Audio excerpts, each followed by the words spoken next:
Bonjour, c'est toujours Noël. Pour nous, ce dimanche, ce sera la fête de l'épiphanie du Seigneur. Alors épiphanie, c'est un mot qui nous paraît un peu compliqué. Ça vient du grec. Ça veut dire la manifestation. L'épiphanie, c'est la façon dont Dieu se révèle aux hommes. La première épiphanie, c'est justement Noël. Les bergers ont reçu l'annonce des mages et Dieu se manifeste à eux dans ce petit bébé déposé dans une mangeoire. Pour nous, Dieu se fait tout petit et vient vivre une vie d'homme parmi nous.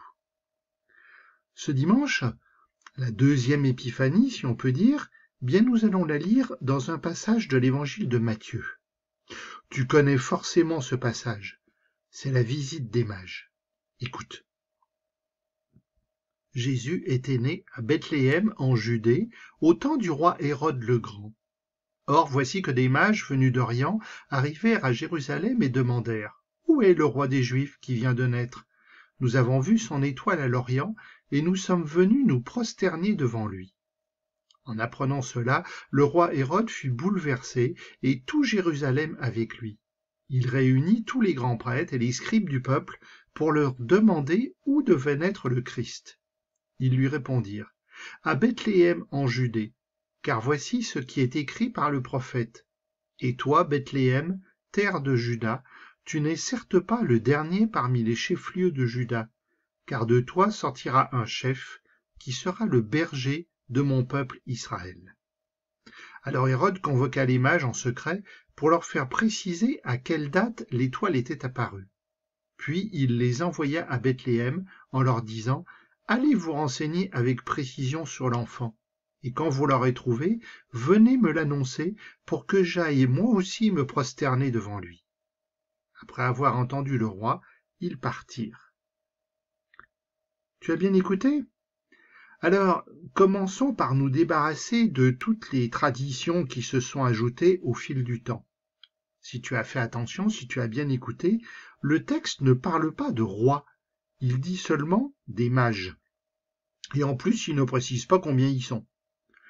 Parler de rois mages et dire qu'ils sont 3, ce sont en fait des habitudes que l'on a prises au fil du temps quand on a commencé à faire des crèches à Noël, à partir en gros du Moyen-Âge.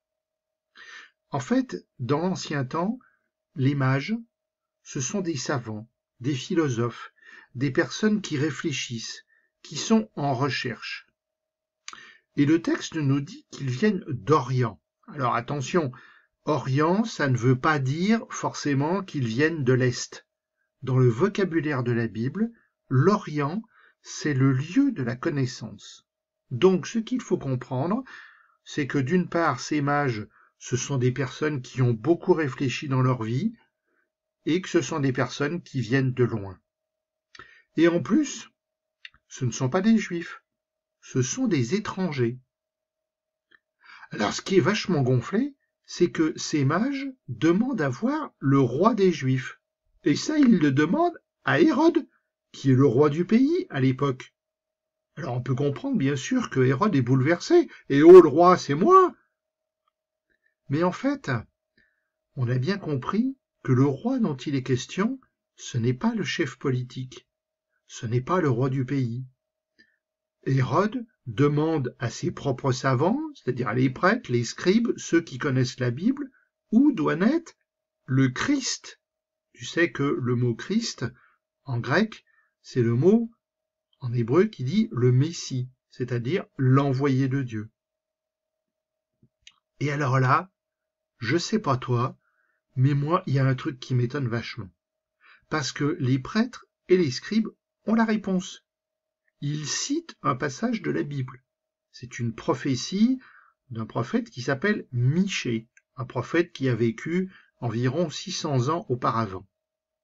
Et Michée avait annoncé que le Messie doit naître à Bethléem. Alors du coup, pourquoi tous ces gens y restent à Jérusalem?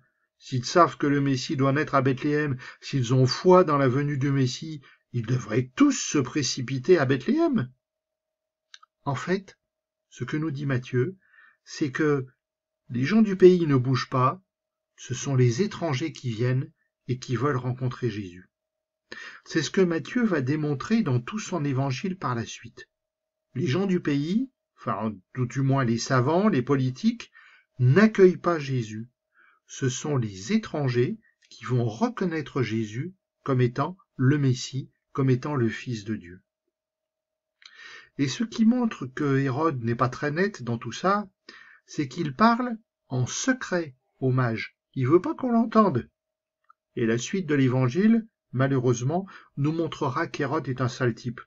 Que lui, la seule chose qu'il veut, c'est tuer Jésus, parce qu'il veut rester le roi du pays. On continue ? Et voici que l'étoile qu'ils avaient vue à l'Orient les précédait, jusqu'à ce qu'elle vienne s'arrêter au-dessus de l'endroit où se trouvait l'enfant. Quand ils virent l'étoile, ils se réjouirent d'une très grande joie. Ils entrèrent dans la maison, ils virent l'enfant avec Marie sa mère, et tombant à ses pieds, ils se prosternèrent devant lui. Ils ouvrirent leur coffret et lui offrirent leurs présents, de l'or, de l'encens et de la myrrhe. Mais avertis en songe de ne pas retourner chez Hérode, ils gagnèrent leur pays par un autre chemin. Alors je sais pas toi, mais moi cette histoire d'étoiles qui se balade dans le ciel, j'ai du mal à y croire. Qu'on parle d'étoiles, à la limite je veux bien.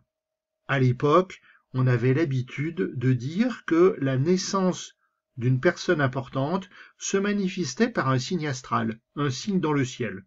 Donc, avoir vu une étoile à la naissance de Jésus, pourquoi pas? Mais alors, une étoile qui se balade, ça j'ai vraiment du mal.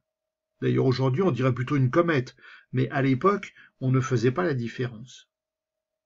En fait, je pense que ce qu'il faut comprendre, c'est que cette étoile, c'est un signe, c'est un symbole.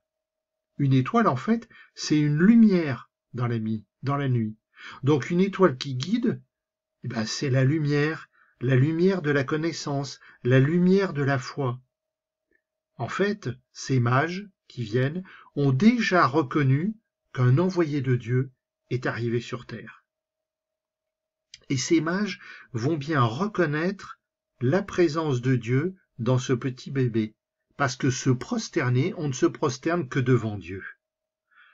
Dieu se manifeste. Tu te rappelles, on avait dit tout à l'heure que c'est le sens du mot épiphanie. Il se manifeste non pas à des Juifs, eux ils sont restés à Jérusalem, mais il se manifeste à des étrangers. L'épiphanie, c'est la fête où nous nous rappelons que Dieu est venu sur terre, non pas seulement pour les Juifs, mais pour tous les peuples du monde entier, pour toute l'humanité. Alors curieux ces cadeaux, non?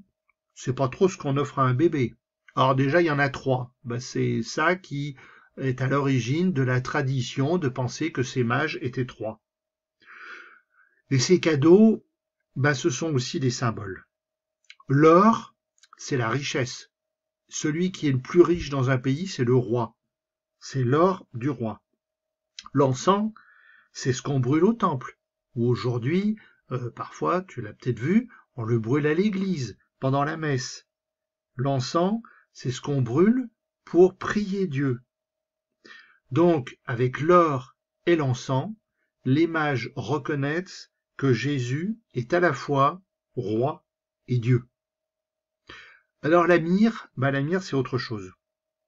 Et là, c'est plus compliqué. La myrrhe, c'est une résine. C'est ce qu'on utilisait autrefois pour embaumer les morts. Alors, parler de mort à un tout petit bébé, c'est quand même vachement curieux. Mais ça veut nous dire quelque chose. C'est le signe que pour être Dieu et roi, Jésus doit passer par la mort et la résurrection. Et pour finir, on a confirmation qu'il ne faut pas faire confiance à Hérode. Il ne faut pas retourner le voir comme il l'a demandé. Mais prendre un autre chemin, moi je pense que ça veut dire aussi autre chose. Prendre un autre chemin, ça veut dire qu'on a changé dans sa vie. Ça veut dire qu'on s'est converti. C'est d'ailleurs ce que veut dire le mot en grec. Ces mages ont reconnu en Jésus Dieu sur terre Ils ont été convertis.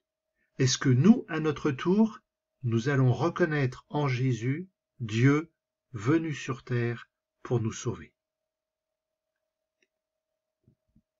Jésus, fais-moi venir à toi, toi sans qui personne ne va au Père. Approche-toi de lui et sois illuminé.